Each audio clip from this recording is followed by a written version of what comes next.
Welcome to the advanced class, Longitudinal Studies and Surveys. Everybody here took at least the intro class and or watched the intro video. So goals for today is to get you guys started with longitudinal studies and surveys. Originally this was also a class that included data integrity, basically through data queries. However, because the survey functionality has become so extensive and less simple in that sense, or more complex, I kind of chose to cut that from the class so we have enough time to actually cover longitudinal and surveys. If you are interested in data queries, come to the best practice class next month. I'm going to cover it in there. For today we're going to cover longitudinal first, then a bit surveys, then how to combine the two and what pitfalls are by combining the two. And of course you can always ask me questions at any point in time. So let's start with longitudinal. Longitudinal functionality in REDCap, main purpose for it is basically for long-term studies that have multiple time points that want to reuse forms that they put in REDCap. Think, for instance, a clinical measurements form where you capture somebody's weight and blood pressure. Instead of having to create a separate form for each time point, you kind of want to reuse that form over and over. That's where longitudinal comes in. It can get more complex for that, but that was the original thought that basically gave creation to this feature. After that, they also looked at clinical trials. Clinical trials are usually longitudinal with multiple time points, and they looked at existing programs that how do you implement a data capture tool that captures longitudinal data, and they mirrored REDCap off of that to a certain extent. So longitudinal functionality is also really good if you have, for instance, a low-cost clinical trial with not a whole lot of participants, but you don't want to invest $100,000 into a professional clinical trial management system. It's really good for recruitment and enrollment combinations, meaning that you can have an enrollment arm and a recruitment arm, for instance. It's great for multi-site studies. I've had a number of people that actually use it for multi-site studies. Think that each site will have its own arm with its own specific workflow. So that's a way you can use it. And it's also great for repeating surveys. Similar to what I mentioned in the long-term studies, if you have a repeating survey that you want to capture every week or every month or every 3 months, longitudinal is really great for that. So there are some advantages and disadvantages to longitudinal features. The main advantage in my book is that it generates a little bit more simplicity. Your data entry people will get a single list of forms they need to fill out in that particular event, in that particular time point. So instead of having a list of 40 forms that they have to fill out over the course of an entire study, they only see the 3 they need for that current event. The recycling bit is handy, that you only have to use a form, or you only have to build a form once and then you can reuse it multiple times. You get a little bit better idea of the progress overview of a particular record or maybe your entire project if you use longitudinal. There is a scheduling feature in REDCap that you can use if you use longitudinal, so that's handy if you want to use that. And it gives you a little bit more flexibility to, for instance, add more time points on the fly or add more forms on the fly. Some of the disadvantages: there's a slightly higher learning curve because it's not as simple like this is a list of things you need to fill out. Now you need to go to this grid and click on a button. I've had some reports of people that find it difficult to get that across to some of the less tech-savvy people in their team. So that is a disadvantage. However, once people learn it, they love it and they don't want to go back. The enormous record status dashboard is another thing. If you have a project with a lot of events and a lot of forms, the record status dashboard can get very wide because it will display one form event combination per column. So let's say you have 10 events with 10 forms each, you get 100 columns. So that is usually not conducive for overview. However, it's usually a minor thing for people. And the export complexity. Because REDCap has a different database structure than, for instance, an Access database, the export files look a little bit different. Basically, you get one row will have a record event combination. So if, let's say, you have 10 events and each of those 10 events has data for a particular participant, you will get 10 rows in your export instead of all the data for one particular record in one export, which happens in a normal data database. However, most people actually like that or use the specific statistical export, so they don't have to deal with that. Longitudinal structure. Any longitudinal project looks roughly like this. So overall, we have the project in itself, which is its own little container, and each project can contain multiple arms. I just put on 2 in here, but you can put 10 arms in there, or 300, how many you want, basically. Each arm in itself is its own little silo where a record goes. A record is only supposed to go into a single arm. If it goes into multiple arms, it breaks some of the more advanced features like reporting and some other data quality checks. So I highly recommend that you, if you create new records, only put them in one arm at a time, so not in arm 1 and arm 4. However, once the record is within an arm, it will have access to all these events. Again, I only put 3 events in here for overview's sake. However, you can put as many events in there as you want. I had somebody that put 300 events in a single arm, which was a little bit ridiculous, but they followed a cancer patient for 6 years, so they had to have an event per week. So then it kind of makes sense. Each event will then have a number of forms associated with it. These forms can be different or repeated. For instance, in event 1, which is usually the demographics/eligibility event, because you start up a study with event 1.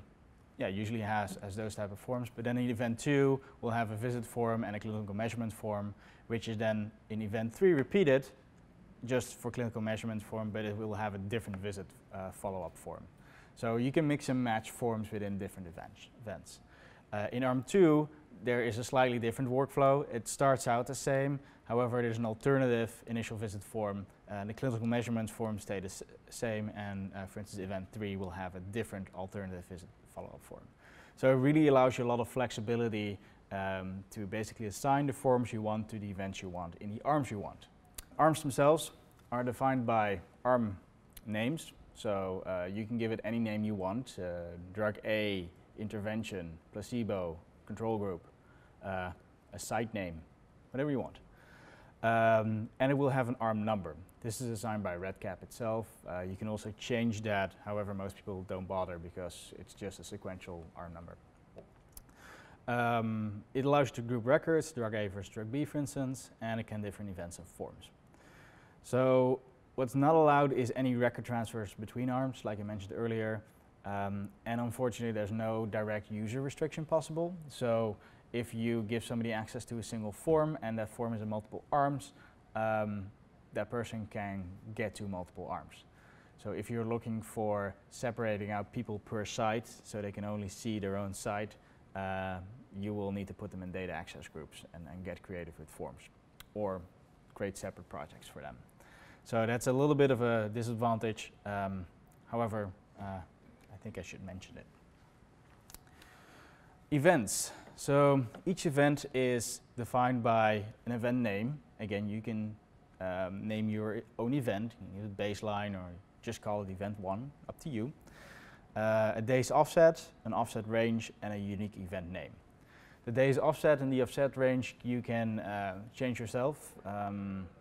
The day's offset actually order the events, so if you order events with 1, 2, 3, 4, 5, that's the order they will be into.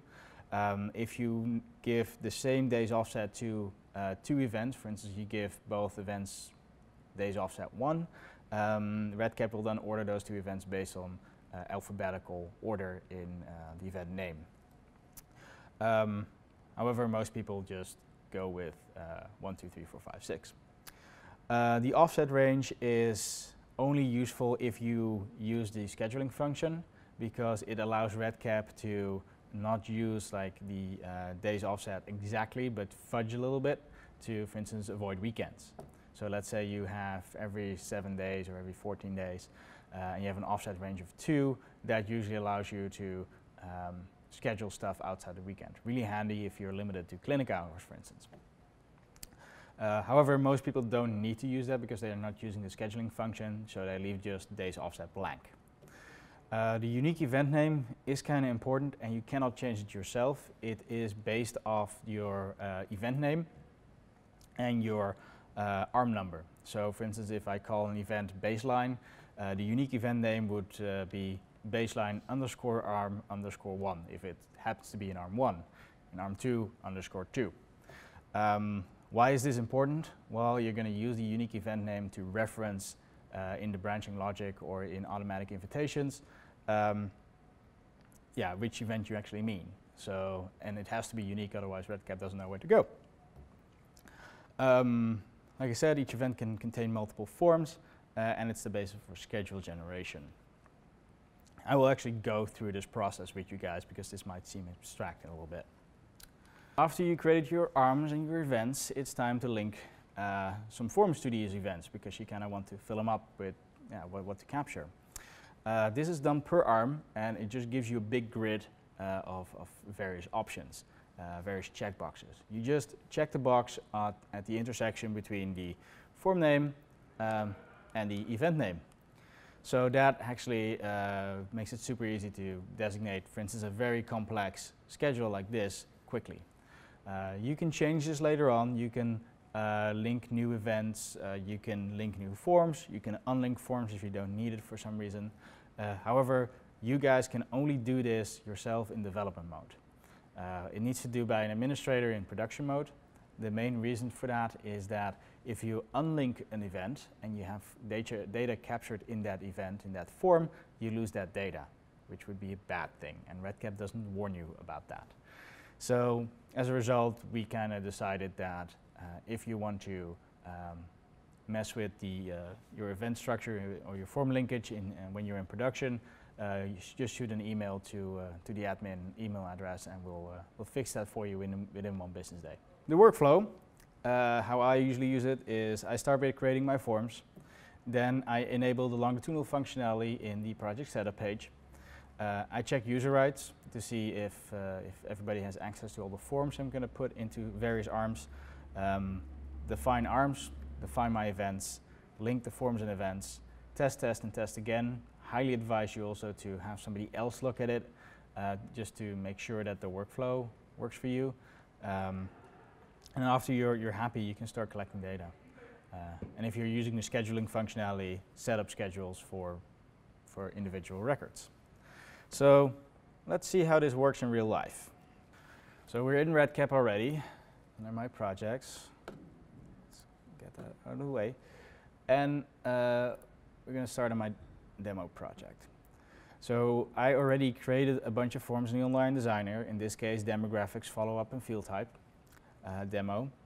So I don't need to create any more records or forms. You guys should be able to do this by now.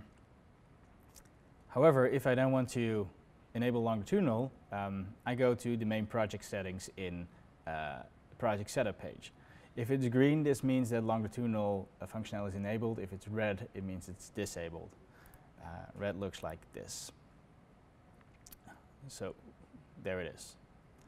If I enable it again, it's activated, and I see various things pop up. If I disable longitudinal data, define your events and designate instruments for them won't show up because you don't need it, because you don't have longitudinal functionality enabled. However, if you do have it enabled, you go to define my events to start defining events. There's a bunch of text here that basically explains what I just told you when I was handling with the slides. However, you're more than welcome to read through it if you want. However, underneath here, it gets interesting. So I already set up the intervention arm in this case with a bunch of different events. In this case, an enrollment arm, 3 months, months 1, 3, and 6, and an end of study event. Gezondheid. As you can see, the days offset are different. I chose to actually put days in there. However, if I, for instance, just don't care about days and say like, okay, they're just going to come in as needed, you can just do 1, 2, 3, 4, 5, 6. Up to you, basically. Then I have my event name next to that and the offset range. It's all 0, so that's fine. The unique event name here is auto-generated. I don't know if it's viewable for people, but for enrollment, it's enrollment underscore arm3, month 1 underscore arm3, etc. If I, for instance, want to add an event, let's say month 12, I can say like, so how many days are there in 12 months? If I, for instance, did not know it was 365, I can use the little convert a unit to days feature underneath here. Say like, okay, this is going to be 12 months. And it will automatically calculate the value for you. If you say like, okay, how many days is 45 years? Well, it's a little bit much, but let's say 5 years, it's 1825. So especially when you have less than 1 year or 1 month where you would do that, this would be handy. It does count 1 month as 30 days instead of 31 or 28. But I want to do 12, so I'm doing 12 months. I use this value, so it fills in 360 days. I give it a name, month, oh, my bad, 12, and I hit add new event. You can see this puts it between month 6 and end of study, because end of study has 999 as days offset instead of, which is higher than 360. Does this make sense to people? Cool. So renaming arms is as simple as clicking on renaming arms. I just want to intervention 1, for instance. Adding a new arm is as simple as clicking on adding a new arm, giving it, for instance, the control group name, hit save. Yeah, and start with intake, for instance, month 1,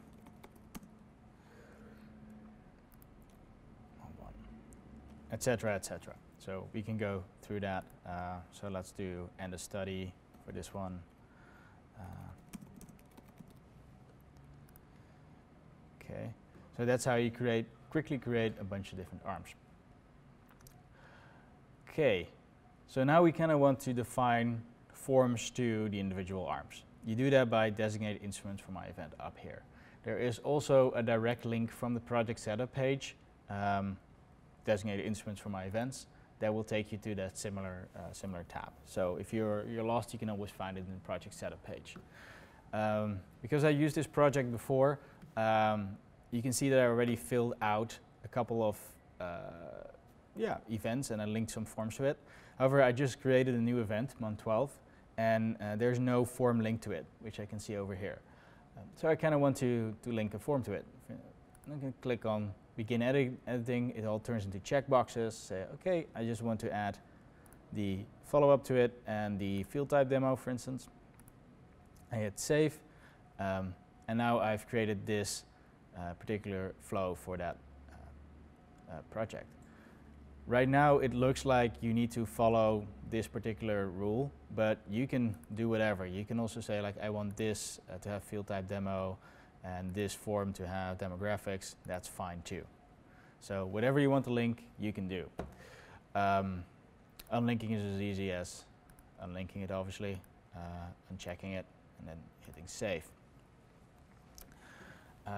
If you go to a different arm, for instance the control group, you might not want to have that particular flow. So you're going to say, okay, well, I'm not going to capture any demographics, but I am going to do follow-up for all of them, and only the field type demo in the first one. That's allowed. You can do that. So that's a way you can have different arms with different workflows and put them in basically put them in the same project so you can export it all at the same time. Have all your data in one file. So that's very simple how you set up longitudinal studies. So data entry in longitudinal projects is a little bit different because you're going to get an event grid for each individual record every time you enter one. So you would go to add records, select the arm you want to add a new participant into, or if you have an existing record that you want to change, select the arm where that record lives. So select that record or create a new one, and you will see a grid like this, for instance. By clicking on one of these dots, you can actually go directly to that form. So you can skip, for instance, form 1 altogether and go to month 2 data for the month 2 event. If, for instance, were so inclined to do so. So you're totally allowed to skip events, skip forms. If you don't have that data, you can't fill anything in anyway. So that's allowed.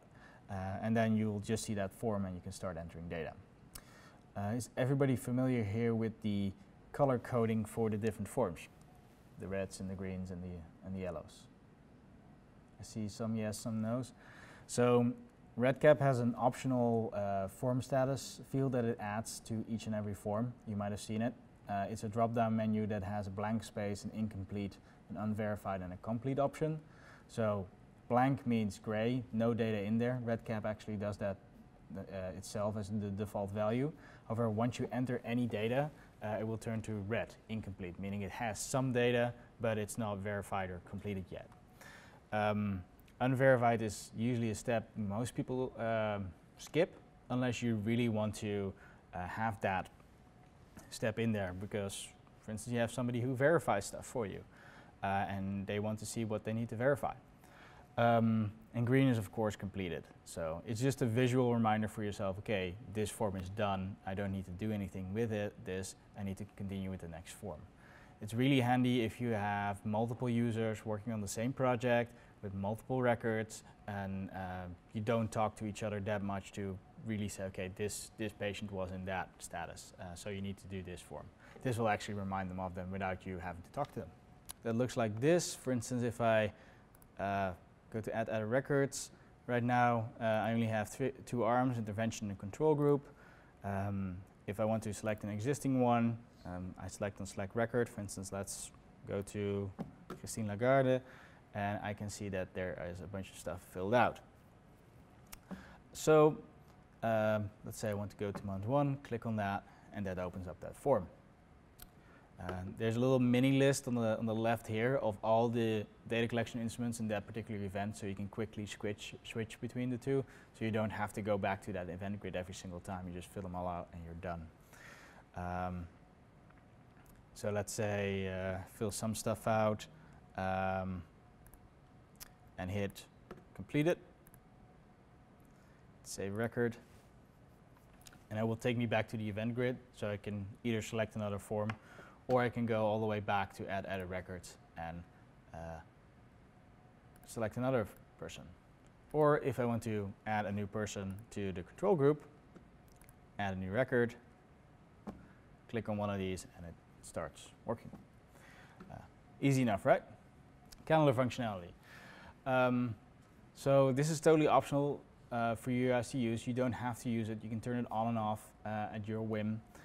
Doesn't matter if you're in production or in development.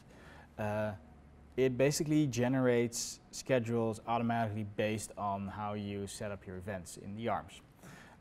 This is done by participant, and you have to approve it by participant. The main disadvantage of this calendar function, and my personal opinion why it isn't used widely, I have like 4 or 5 people using it, is that it does not link to Outlook calendars or Google calendars or anything outside of the REDCap system, which most people want. They kind of want REDCap to automatically populate an event on their department's Outlook calendar. However, there's a very good reason why they don't do this, because it will be a clear HIPAA violation if REDCap ports personal health information into a public calendar like that. So that's the main reason they don't do that. However, it also causes not a lot of people to use it. So a little bit of a devilish dilemma there. You can have multiple views. Normal calendar function applies. You can have a list view, day view, week view, year view. Everybody that's used the calendar before should be able to be familiar with that. However, there is a cool little thing that you can do. There's an event status. So for instance, if you use it to plan your events in the clinic, you can put a tag near there saying, okay, this person was a no-show, or this person cancelled. So you can actually see what happened with that person at that time. And it gives you the ability to give a note there. There is limited user rights functionality in here, meaning that you can turn it on or off for people, but that's about it. You cannot limit people to say, okay, you cannot change the event status. You say, okay, you only have access to the calendar or you don't. So it's all or nothing in that sense. Activation is as simple as going to the enable optional modules and customizations and clicking on scheduling module longitudinal only and hitting enable instead of disable. This will cause the scheduling feature to pop up in the data collection tool. I click on scheduling. I can either create a new study ID or choose a current unscheduled one. Let's say we do Mr. Obama. I can give him a start date. It can be any date I want, but let's say tomorrow. Let's start him tomorrow. And he's in the intervention group. Click on generate schedule, and then based on that event thing, it will give me a bunch of options. It will actually tell me the days of the week. Because I was fairly rigid in the days offset, it did plan one of the data collection points on a Saturday. However, I can change that, for instance, to say, let's do this on Friday. So you can quickly see which day of the week it is, and if it's on a weekend, it will actually color the day of the week red. You can put an optional time in, so let's say that's that time. Well, we do that time for that one, and the other ones we haven't scheduled yet. However, you can do that. It's totally optional, but yeah, whatever you want. So you can change the dates. You can even delete, for instance, like I don't want to schedule them on 12/1 or the end of study 1. So remove that event. It actually does not remove the event from his event grid. It just removes it from the schedule. That's the only thing. However, I'm happy with this schedule so far, so I hit create schedule. So I can always edit this later or print this whenever I want. If I want to access the calendar function where I see all the scheduled events, that is found under applications, and it's usually the first one on the top. Hit calendar, and there we are, Mr. Obama at 1:31 p.m. On the 14th. So since I think the next one was the next month, I can go to the next month. Oh, there he is, month 1 on a Friday. The agenda function will give you a month-long calendar. So I think the next one is in May or June, whatever. So you can look up stuff. If you have a lot of records, you can see how this list gets filled quickly. Does this make sense to people? Yeah. So if I go back and I click on this event, it will give me a pop-up with a bunch of different things. So it will give me the data entry forms linked to this event. Since this was already filled out, yeah, you see the status of the different forms. Follow-up was filled out as a survey, demographics was filled out by just a normal data entry user. I can go to each of those by clicking on them, so that's kind of handy. It says the study ID, which event, and then which arm it is in, the status. So if I want to change the status to saying, well, this person cancelled, hit save. It will actually change the symbol to it, and it will also change it on the calendar itself. So you have a little bit of a better overview. You can change the time, you can put notes in there. Say like, yeah, he cancelled because he had to go to France for a parade or something. I don't know what Obama's doing these days.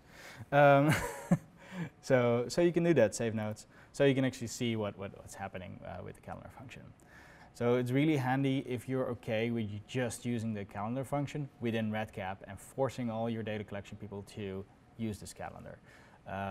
Really handy if you, for instance, have a multi-site thing where you don't want to port out different calendars to different people all over the place, or if they just simply don't have a calendar function that they use. This way you keep an overview and you see what's completed and what's scheduled. Longitudinal export. So as I mentioned earlier, there is going to be multiple rows per participant. You export a row for each event and each arm. So let's say we have 6 events, you're going to have 6 rows per participant. This is going to create a lot of blank spaces, or as they like to call it in the data world, a sparse matrix. The reason for this is that REDCap always puts in the columns all the variables within a project, so that's all the variables, regardless of which event they're linked to. So let's say you link the first 10 variables to event 1, but not to event 2, 3, 4, and 5. Only the row with for event 1 will be filled out with those variables, and all the rows below that will be blank because they simply don't have that event linked to them. So this looks weird to people because people think that there is data missing. However, this is totally normal. Again, if you use a statistical export, you actually won't see that, and the statistical program will put it in the correct place for them because most of these have longitudinal support anyway. So once upon a time, re-importing was problematic because REDCap would only allow you 1 event at a time. So if you had 10 events, you had to do 10 uploads, which was annoying. However, they fixed that in one of the recent upgrades. So you can now upload multiple events at the same time as long as you declare the event name in the column. However, when you upload stuff, still use the convention 1 row per event per record. If you can't figure out re-uploading or doing legacy data like that, shoot me an email. I have experience with it and I can probably point you in the right direction fairly quickly. Branching logic for longitudinal projects is also a little bit different if you want to get fancy about it. So the classic branching logic has a normal syntax. Variable 1 is 13, for instance option 13 or the number 13 filled out, which is fine because that variable will only refer to that particular variable in that particular form because you cannot repeat variables. However, because it's longitudinal, you can repeat forms and therefore also the variables. If you then want to use logic outside of your form you're currently working into, you can and need to tell REDCap which event to look at. For instance, let's say you want to look at the clinical measurements from the event before, see if it's abnormal, yes or no. You will need to tell REDCap, okay, look at the event before that variable and see if that matches this. So you do this by basically putting in the unique event name, there it is again, between brackets in front of the variable name between brackets. There's no space between the opening and closing brackets here, it's just like smushed together. So if you do that, REDCap will know, okay, I need to look in that event for that variable and then do whatever it is behind the logic. You have to do this in normal branching logic, but also, for instance, if you use automatic invitations in surveys later on, or if you want to use the survey queue itself. There's various things where this comes back, where you will need to put in the event name to point REDCap in the right direction. If you forget what a unique event name is, you can always go back to define my events, the last column, there's that unique event name again. So, however, if you know the name of the event, it's usually pretty easy to define what the event name was, just underscore arm underscore 1, something like that. Surveys. Surveys are great because you don't need a login, so you don't need to be a user within REDCap. So that makes them ideal for participant data entry, whether it being a follow-up or a recruitment survey or just a single survey. There are a couple of wrinkles here and there. Basically, there is public links versus automatic invitations. More about that later. You can put notifications on each particular survey you want, basically meaning that you would get a notification from REDCap saying somebody filled out this survey, which is handy. However, if you send out a single survey to 800 people, you will get 800 individual notifications if they all fill it out at the same time. So if you're using notifications, I highly recommend you put some sort of filtering rule in Outlook or whatever email program you're using. Automatic invitations allows you to automatically schedule follow-ups for any participant, any survey, and you can trigger that automatic invitation based on certain logic, certain survey completions, or a combination of the two. And finally, we have the survey queue. Survey queue is a relatively new feature that not a lot of people have used yet, but it's really handy if you want to link multiple surveys together without having to send out automatic invitations over and over. More about that later too. Okay, invitations versus public links. So both are managed through the Managed Survey Participant link. However, public links have a little bit of a unique aspect. It always has to be the first form of an ARM, and it has to contain the record ID. So the other unique aspect of this is that you can fill it out multiple times by multiple people. You just put out your public link somewhere on the website, and you can you're good to go.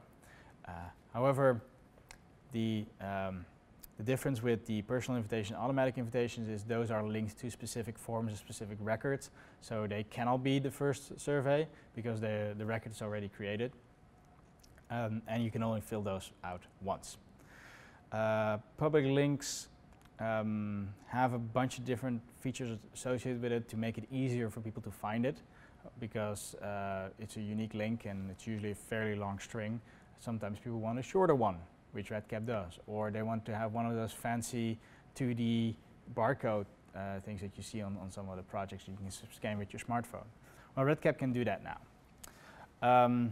Also, very important to realize is that public surveys initially are all anonymous, meaning that you don't know who's filling it out at what point in time, unless you, of course, ask who they are. Then it becomes identified. So it's really great for capturing anonymous data as long as you don't ask them who they are.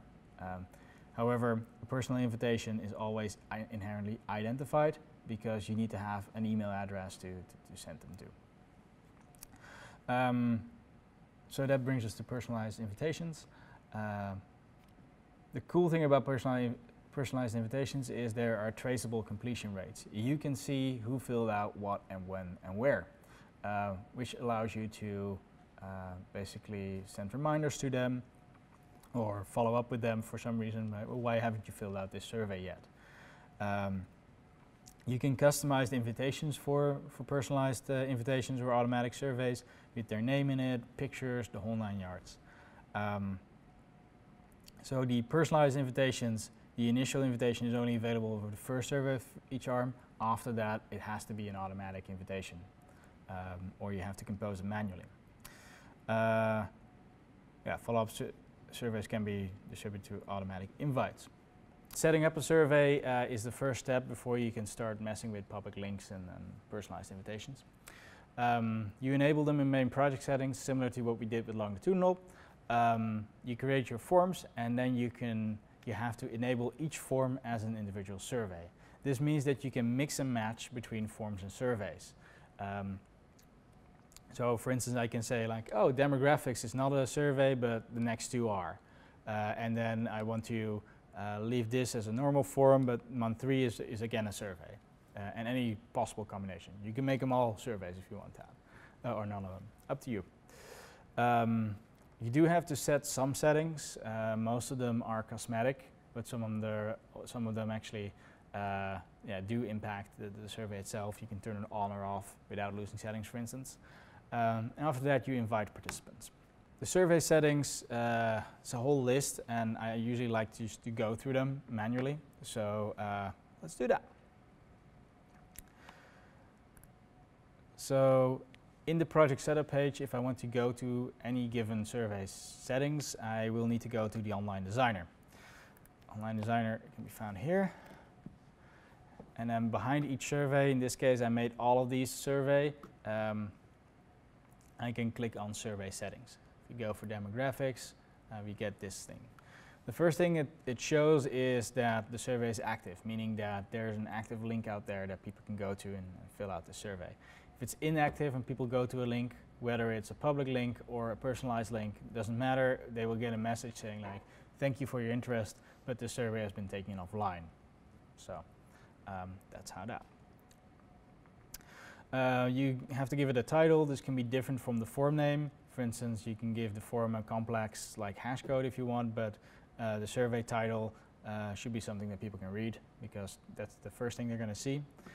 You can add a logo. For instance, I always put the ITHS logo on top of surveys I send, but if you have a logo for either children's or your own personal project has a logo, some people do, you can put that in there. There is a limit of 600 pixels. but that is usually pretty easy to fix with Paint or Photoshop. It also gives you an option to do survey instructions. Some people don't like that. They would rather put a descriptive field in the form itself or the survey itself instead of putting it on top. However, if you don't care about that or you just like the option, you can always change this. You can use piping in here, HTML, put pictures in there, links, the whole 9 yards. You can get quite crazy with that if you want to be, if you want to. Then there's some customizations. If you can do some custom numbering for surveys. Custom numbering allows you to put on your own numbering next to your questions instead of doing the auto numbering with where REDCap just numbers at 1 through 20, for instance, you have 20 questions. However, you might want to use custom numbering if you use branching logic, because if you hide, for instance, questions 6 to 7, people might jump from question 5 to question 8, and that looks weird. They think they missed something. However, with custom numbering, you can adjust that yourself. The question display format is an interesting one. You can either display them all on one page, meaning the entire form is on one page, and if you have 100 variables, you will need to scroll down.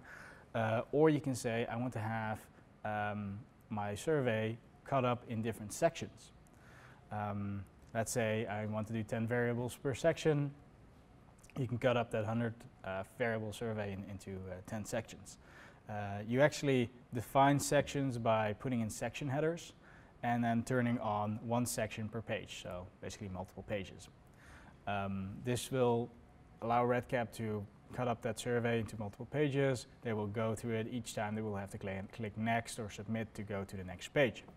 The disadvantage of doing that is that if people basically kill their browser window halfway through your survey, you will get incomplete data because the first 4 or 5 forms that they filled out will have been stored because they click next.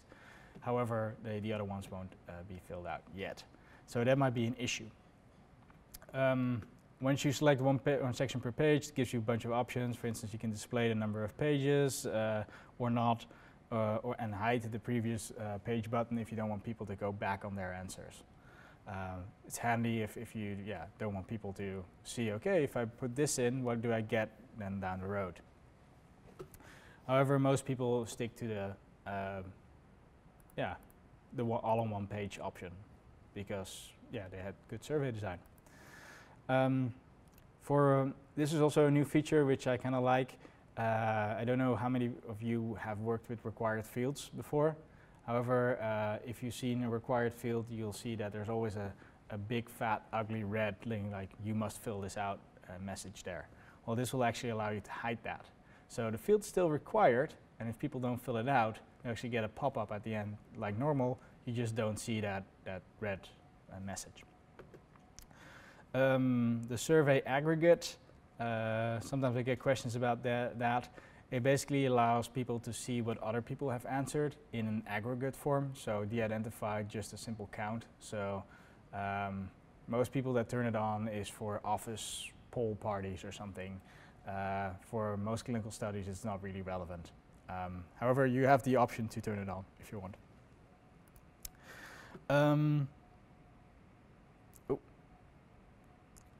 Let's see, where are we?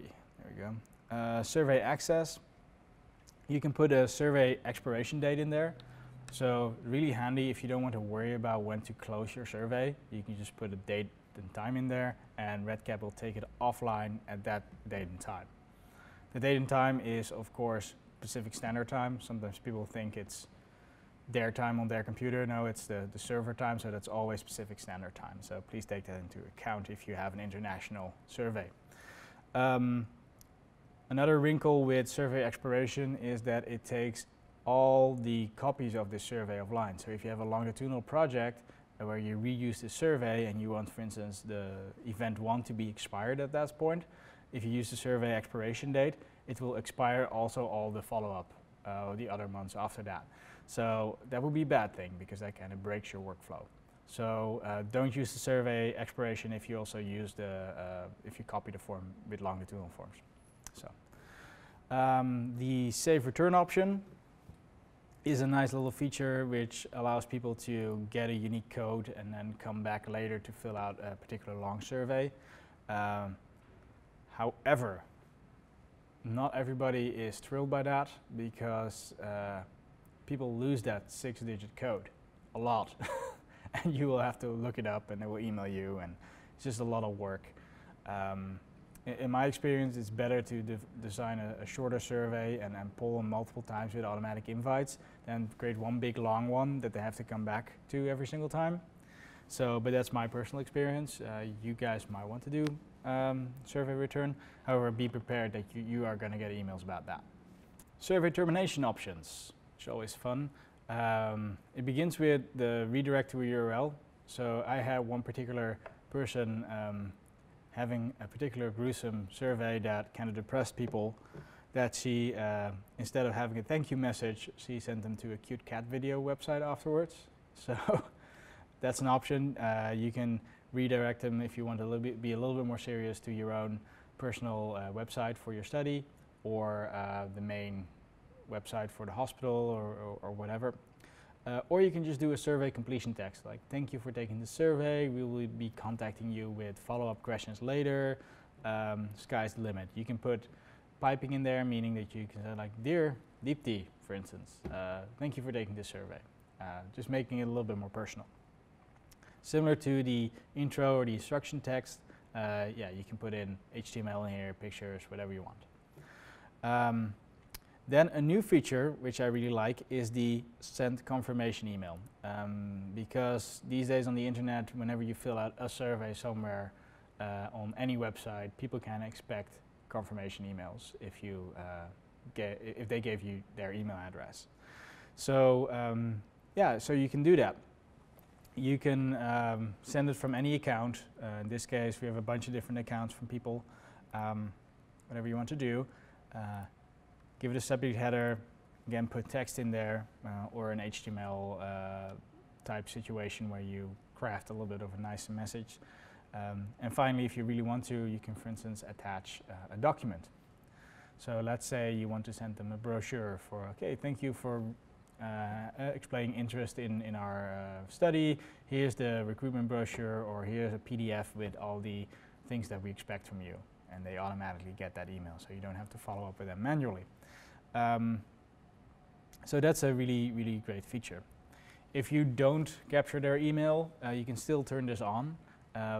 The only difference is that at the end of the survey, they will get an option saying, like, do you want a confirmation email?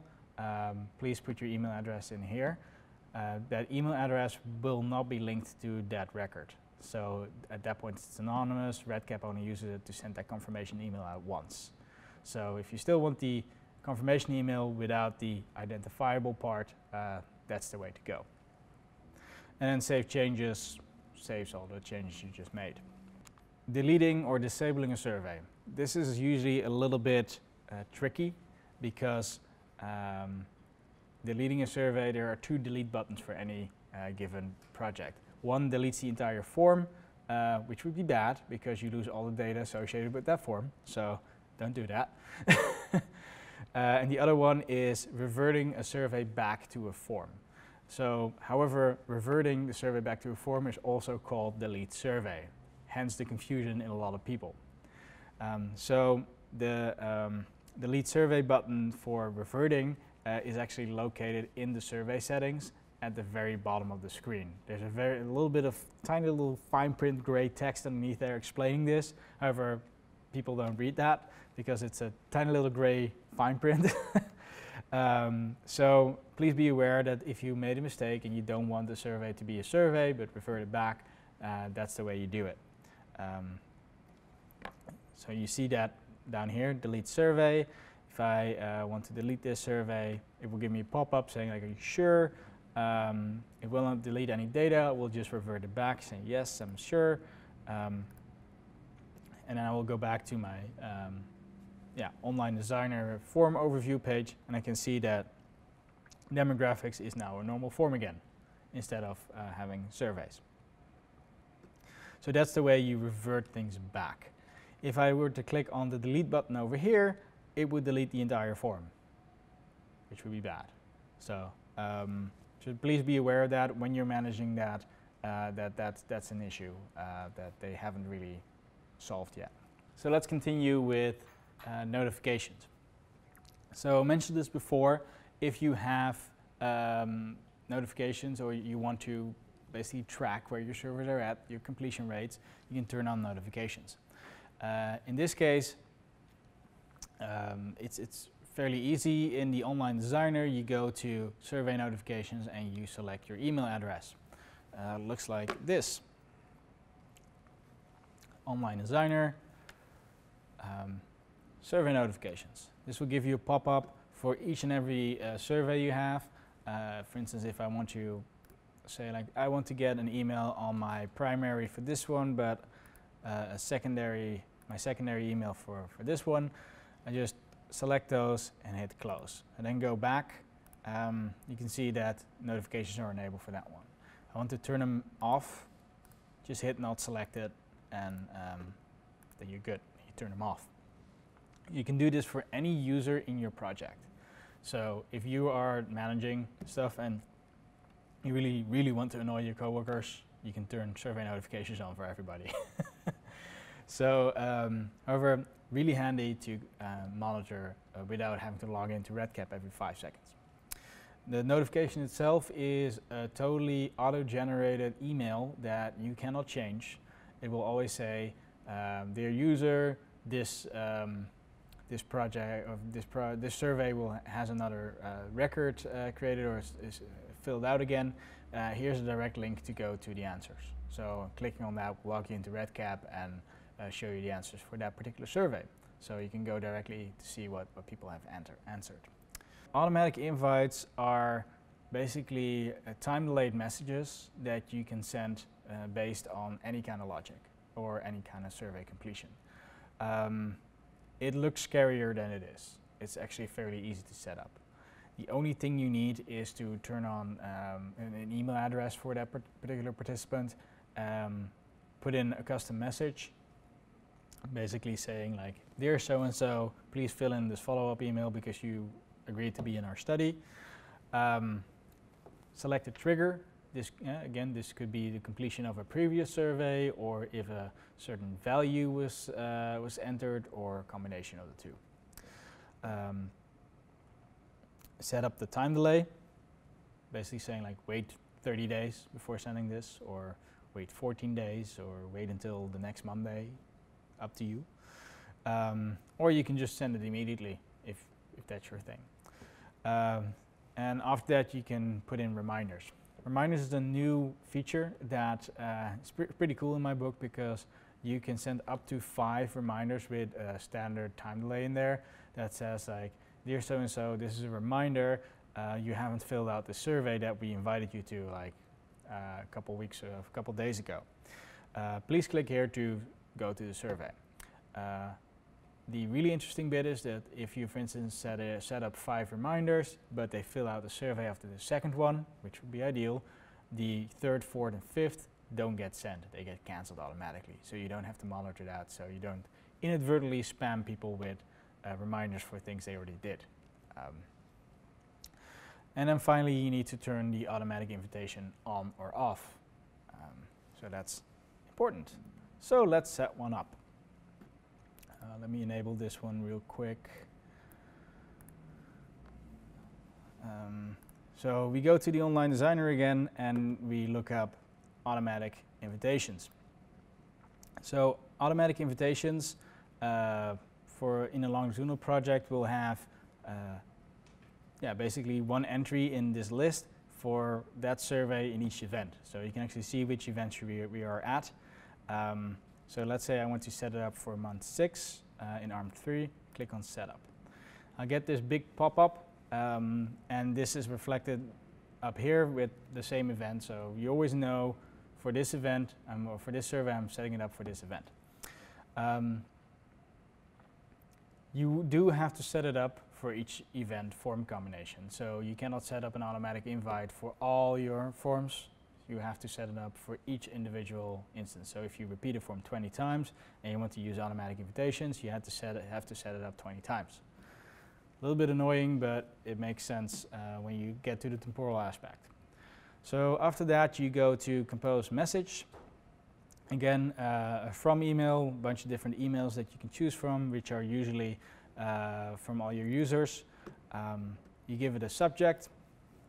You cannot select the to because the to is basically all participants who meet the conditions defined. But you do set up a subject, so let's call it test or training.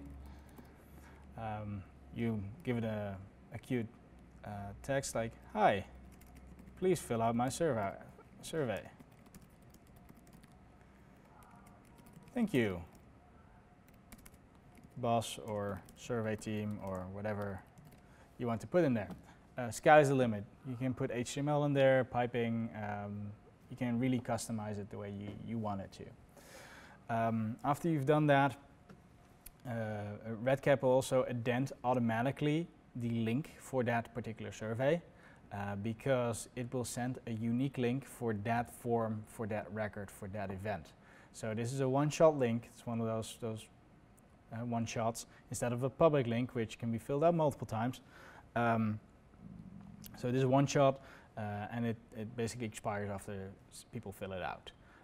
Because of that, REDCap needs to add it automatically, so you don't have to worry about that in your message, because REDCap will add it at the bottom. So just create a cool message saying like, "Thank you for filling it out.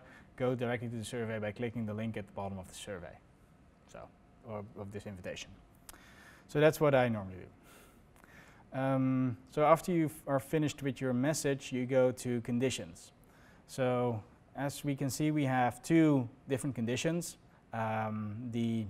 When the following survey is complete, which can be any of the following.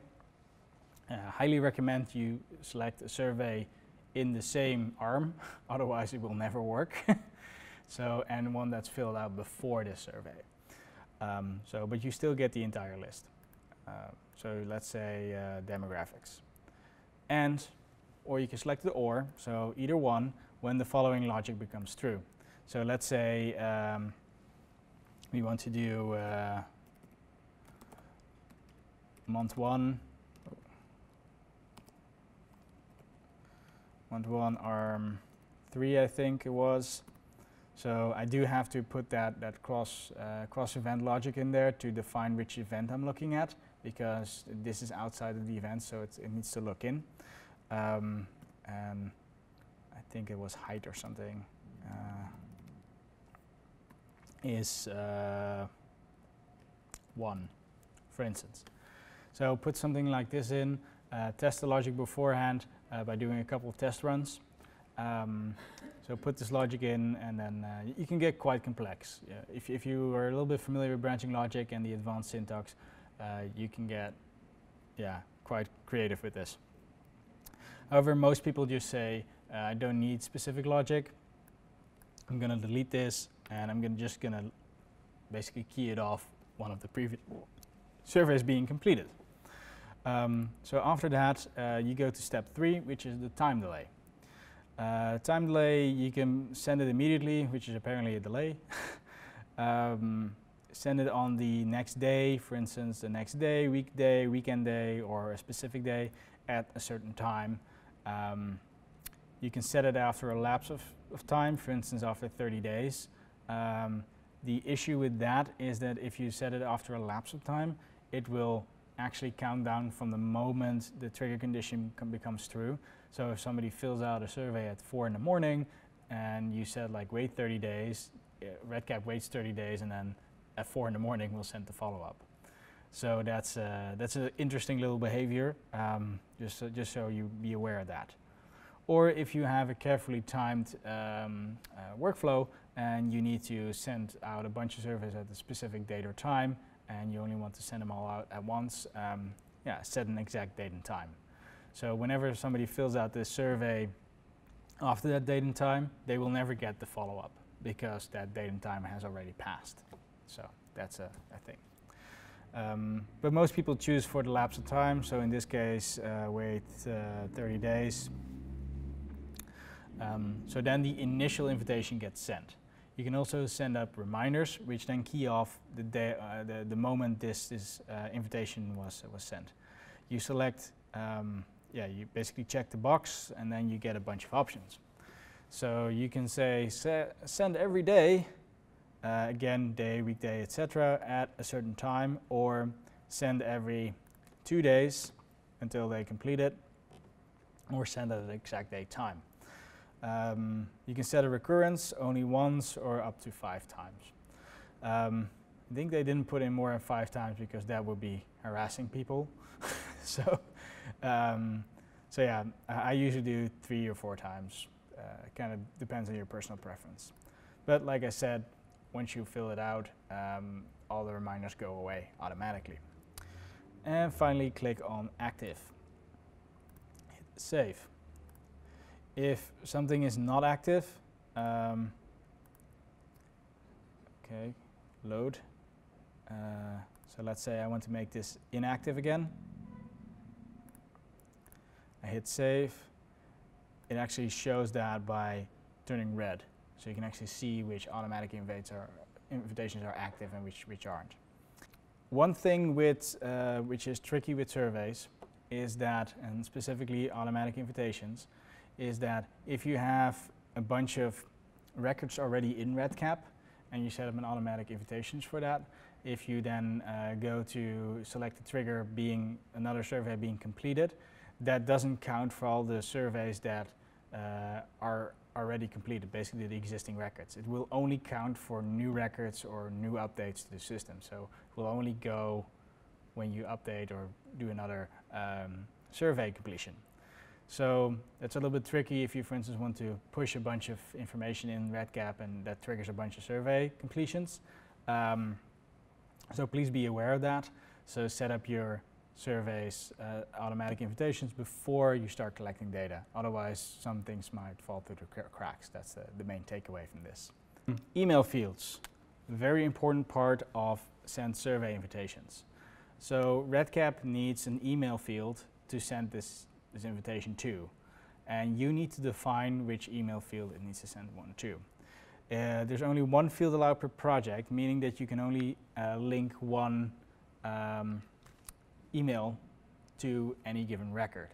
So some people have come to me saying, like, I want to send a survey to, for instance, the mom and the dad from a specific kid. They both have 2 different emails. How do I do that? Well, the easy answer is create 2 records, one for the mom, one for the dad.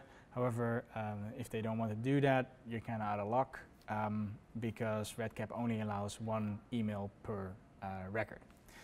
So you do need to tell REDCap which email field you wanted to use to send those invitations. It will give you a list of all the text variables with the email validation to it. So it's not enough just to create a text variable with the name email. Now it has to have the email validation. Otherwise REDCap won't use it. You can find this form in the project setup page under optional modules and customizations. You go to project setup page. It's found here. It's this one. You hit disable. It's fine. I enable it again. There's that pop-up. You select from a list. In this case, I only have a single email field, so that's easy. Select that, hit save, and then I told REDCap, whenever there's an automatic invite, look at that particular field for the to address, so to speak. Another important note about the email validation, it only checks if the email validation is properly formatted. For instance, something at gmail.com. It does not actually check if that's a valid email address, meaning that it actually exists. So it just checks if it's a valid format. So it could be that somebody mistyped something and that they won't get your follow-ups because they didn't give you the proper email address. So please be aware that might be an issue. Clear for everybody? Yeah. Okay. Automatic invites, how to add an email, mentioned it earlier. You can have up to 3 emails linked to your account, which is really handy, for instance, if you want to send out automatic invites or get notifications on, for instance, a department email or a study email that you are not the only one that has access to. So you go to my project, select my profile, you add a secondary and tertiary email. You do have to verify that or validate that. You're going to get a similar email that you got when you signed up for REDCap. So please verify your email, click on the link and you're good.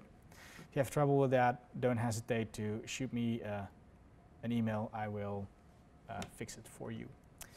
So you do that by going to My Projects. On the top here, there's My Profile. You can change your name and your last name, your primary email, and then add a secondary email. I added the admin account because I need to send out surveys from the admin account. But I could, for instance, also add, I don't know, my BMI account.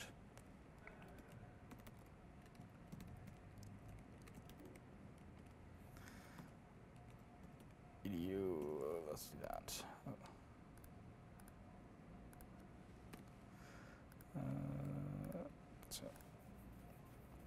So now I need to check the email account at bmi.edu to verify this.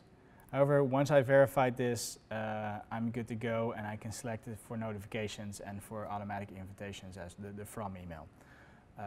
So feel free to add those if you need to. If you forget how to do that, shoot me an email. Survey queues. So the automatic invitations are all predicated on the fact that you have somebody's email. However, sometimes you don't have somebody's email or you want to daisy chain multiple surveys together right at that moment. So that's where survey queues come in. Survey queues will allow you basically to hook up multiple surveys next to each other, even put some logic in there. For instance, let's say you have a male-specific survey and a female-specific survey. You ask in survey 1, are you male or female? And then based on that answer, you either send them to survey male or survey female, and then afterward to the end survey or something like that.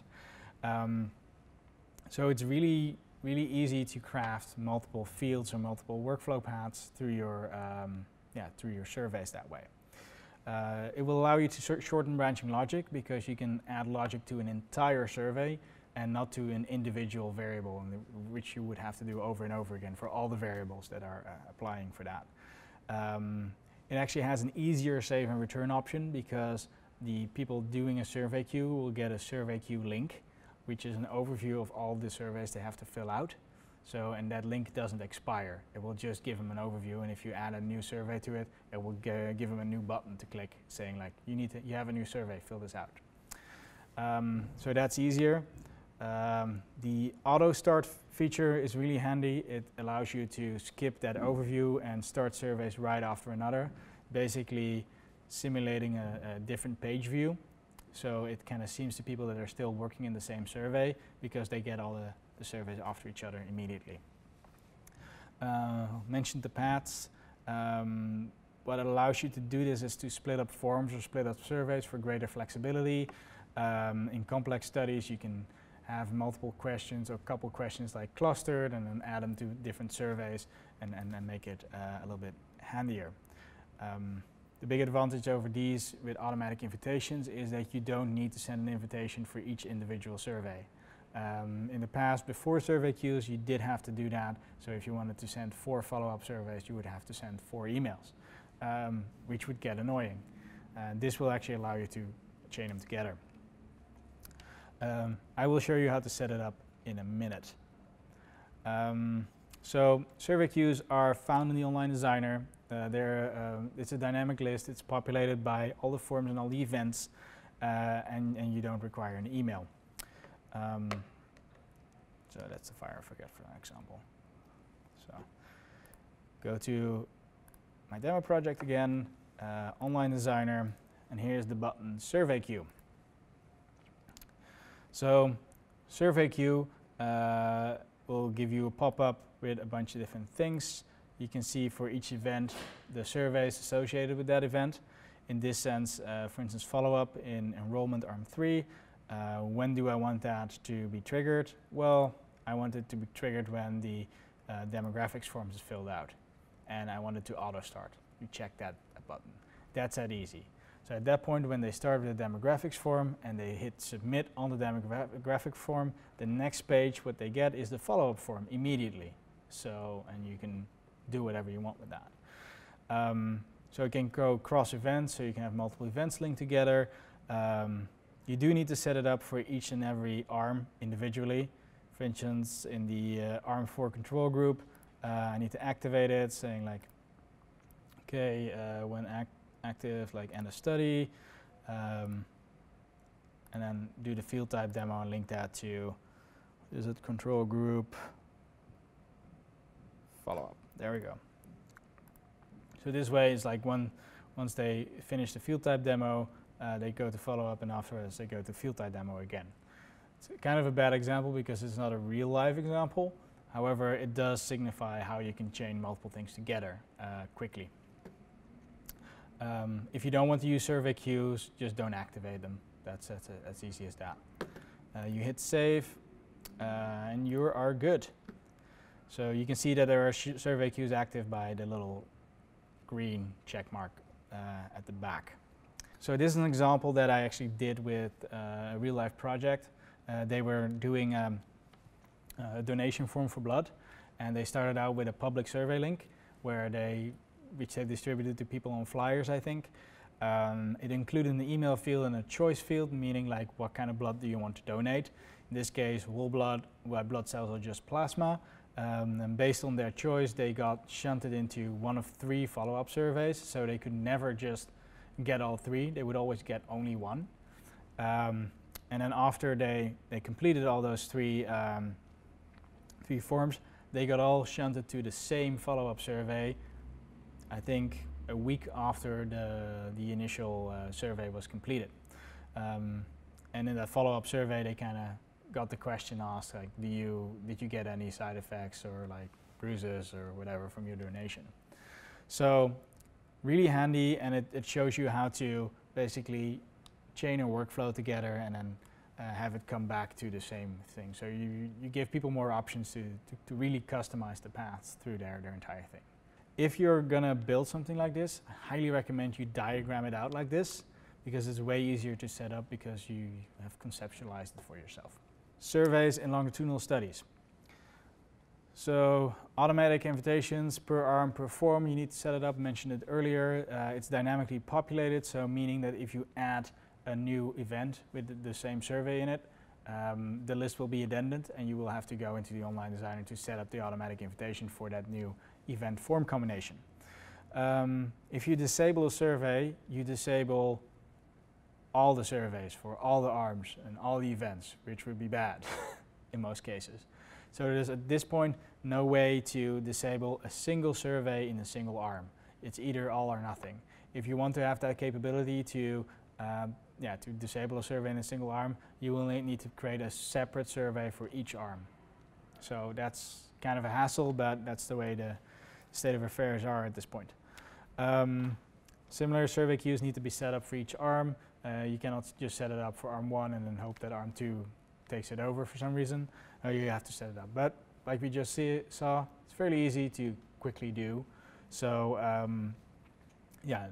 please be aware of that. Some practical matters. So highly advise each and every one of you to create a practice project to mess around with this. To create very simple surveys, to get a survey queue going, to get an automatic invitation going, simply because it's good to have practice with this, and it's easier to do it with yourself when you can test it out instead of having to email 300 people like, I made a mistake, please fill out the survey again, which would be interesting. There is one pitfall I've been seeing more and more, and that's the multiple arm with a public link problem. So this one requires a little bit of explanation. And how REDCap works is the record ID is always the first variable in the first form, as most of you should know. However, if you have the first form not linked to a specific arm, REDCap doesn't have a way of creating that record ID, so it doesn't know where to store data. So that kind of breaks REDCap at that point. So you always need to add the record ID to any ARM. Sometimes people have, for instance, two surveys that they want to administer, for instance, survey 1 and survey 2, and they put the record ID in survey 1, and they want to administer survey 2 in ARM 2. However, survey 2 doesn't have the record ID, so there's no public link. REDCap won't allow you to send out that survey, which is an issue.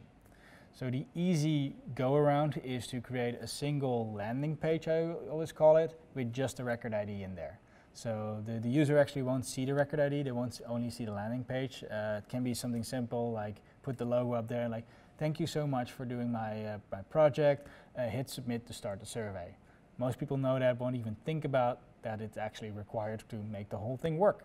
So that's the way to do that.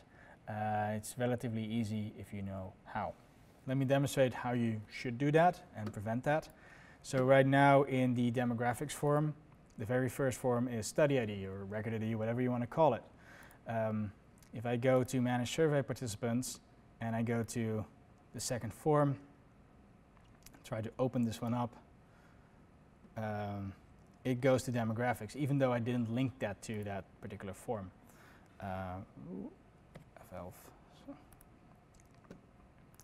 So that's an issue.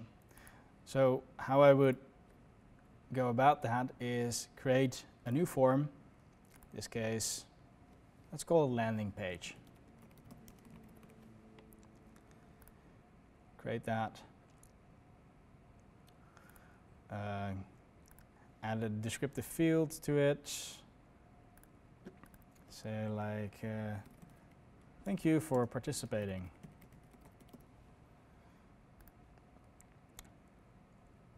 Go back and basically drag this one to the top.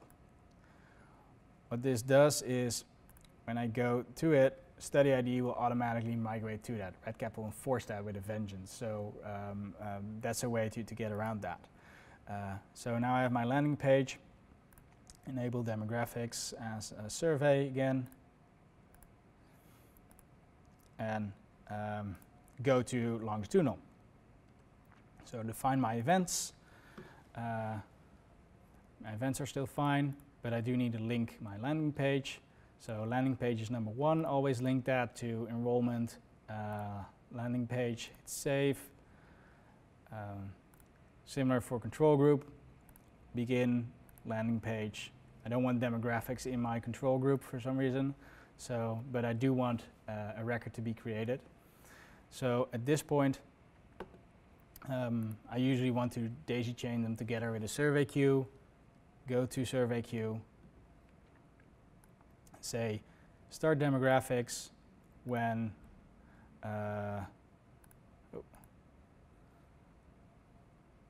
start that when the first one is filled out, and start that when the second one is filled out. Similar for control, field type demo control group, and hit save. What I do now is when I go to the project setup, or the managed survey participant, hit public link, it will actually go to that landing page, and when I hit submit, it will go to the next one, or in this case demographics. Begin survey, at that. So I forgot to turn on auto start, that's why you saw that landing page. So if I turn on auto start, it's good.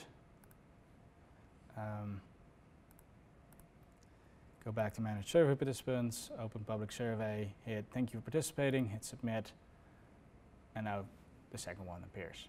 So it's an issue, but I highly recommend everybody, if you're going to do a public survey link, start with a landing page like this. This will prevent that problem, and you can custom tailor it to whoever you want, what you want. A little bit complex of a situation, but I see this problem about 2 or 3 times a week, so that's why I'm mentioning it here right now. Okay, actions that can cause data loss, which is kind of important.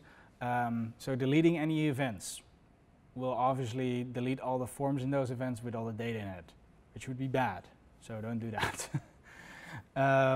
Deleting any arms, similar thing, or decoupling forms from events. So that's the reason why in production a REDCap admin has to do that, opposed to you guys itself. Some other pitfalls: changing a variable field, a name of a designated email field, will break that. So you would have to reset that, okay, this email field is the field you should use to send out automatic invites. So you can change whatever you want to that email field as long as you don't change the variable name. That's basically that. Reverting a survey sometimes breaks survey queues and automatic invitations because it's not a survey anymore, so not available anymore. So I highly recommend for most people to disable a survey opposed to reverting it outright. And then messing with dependency variables. With a dependency variable, I mean, let's say you have logic in there saying, okay, when somebody's mail send out this invitation or shunt them to the next form in the survey queue. If you start messing with that variable, saying like, I want to recode mail to 3 instead of 1, then REDCap doesn't automatically update that. So you would need at that point in time to also go into the automatic invites or the survey queues to update that logic. So just please be aware of that. If you're messing with that for the dependency variables on anything else, you will need to go to the various things to fix that yourself. Otherwise it will break your survey. Piping variables. So mentioned it a couple times before. Piping variables will actually allow you to put in data which has been entered in that record, for instance a name or a certain value, and put it into various other things within REDCap. For instance, this is really handy for field labels. So let's say you have somebody's name and their kid's name, say, okay, what's little X's birthday? Little Charlie's birthday, or Sophia, whatever you want to call it. It just personalizes the survey a little bit more, and it actually increases your chances that they complete all the questions. You can pipe this in survey invitations. If you have somebody's name in there, it's less likely to be picked up by spam bots, meaning like, oh, this might be spam because this looked auto-generated, even though it's totally auto-generated. So that's the thing. So in the survey thank you message or in the confirmation email, that's also nice to have a little bit of a personalization in there. So how you do that, you need to know the variable name of the variable you want to pipe in there, and just put it between brackets in one of those things. So let's say you have the first name value is John, and in the syntax for the thank you message is thanks first name. That will turn into thanks John. So, and it would do that for each record individually. Piping in surveys. Sometimes people want to put a little bit more information into a survey, and this is a method I used to great success in a number of different projects. What it allows you to do is put an input form in with their name, their email, their whatever other information you want to put in there. Put that all into the invitation email and have that be individualized to that individual email. And then shoot it off as an automatic invitation and then have that survey be populated with various information too. Instead of just sending out a public survey link where you have to make it a little bit more generic. So it just gives you a little bit more control about what your people see, how you market it to your survey participants, especially if you're dealing with a group that's not known to have a high completion rate. You might want to do this method. Or if you have a lot of variables that you need to put in there. So that's a thing you could do. So you would have to, or another one that's also really good for this, I had a specific project that needed to send an email out to 5,000 people. So 5,000 people is a lot of emails. So what they wanted to do, they had it all in an Excel spreadsheet with their names and their emails. They set up a similar flow like this, where they populated the input form through the data import tool with those 5,000 records.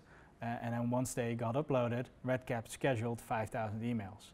It took them a whole of 20 minutes to set that up, instead of writing 2,000 or 5,000 emails, which would take a little bit longer than 20 minutes. So that's a really useful trick if you want to send out personalized emails to a large amount of people. Use this one. Manage survey participants is always over here. There's a couple different options in public links. So if you have multiple arms, you can select which arm you want the public link for. Because there are different arms and only one record can go into one individual arm, you have multiple public links for that, one for each arm. It's always going to be the first survey in that arm, and you can see that here. You can copy this link, you can directly open it by clicking on Open Public Survey. You can send me the URL via link, so I will now get an email saying, okay, here's the link. Or, and this is a new feature, you can have a survey access code or a QR code.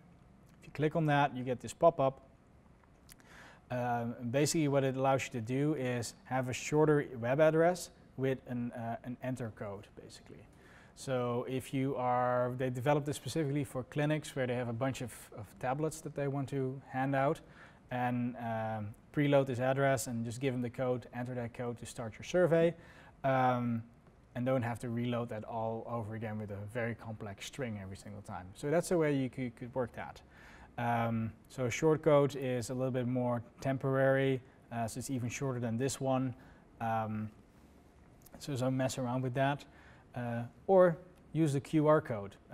We have a gynecology project that is using that for their resident evaluations, where they all wear a badge with the QR code on it, and when people want to fill out their evaluation form, they just scan the badge and they start doing it on their smartphone.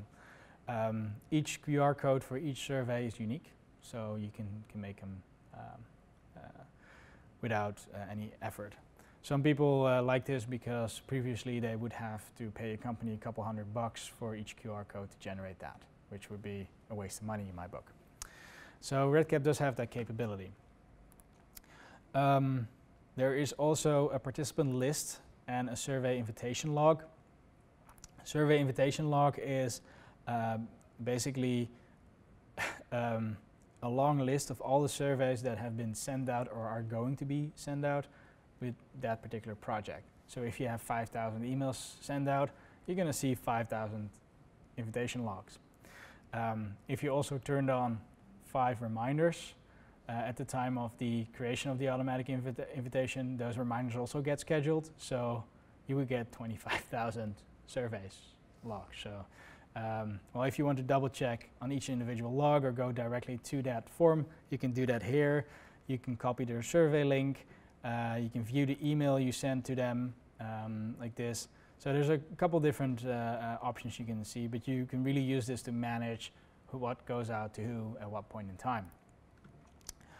The participant list is a little bit different from the public survey link because it's inherently identified. You add a participant, for instance, let's say my brother. You can add their name to it if you want. Just put a comma behind the email address and just a name. Kudos for anybody that can pronounce his name. Krijn. Yeah, good try though. So let's say my wife at Gmail, and that's fine for now.